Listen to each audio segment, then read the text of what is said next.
তুলসী, money plant সব fail. এই গাছ লাগালে অর্থভাগ্য তুঙ্গে থাকবে।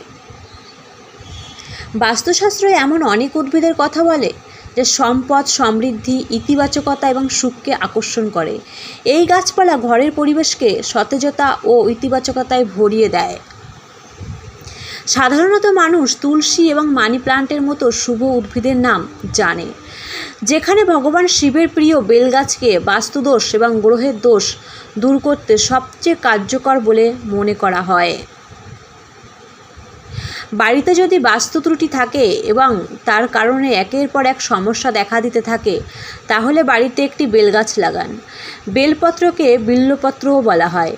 যে বাড়িতে বেলগাছ থাকে সেখানে ভগবান শিব সর্বদা সদয় হয়। তিনি সকল কষ্ট দূর করেন, এছাড়াও সুখ সমৃদ্ধি ভরিয়ে দেন। শ্রাবণ মাসে বাড়িতে বেলগাছ রোপণ করা বিশেষভাবে শুভ। যদি শ্রাবণ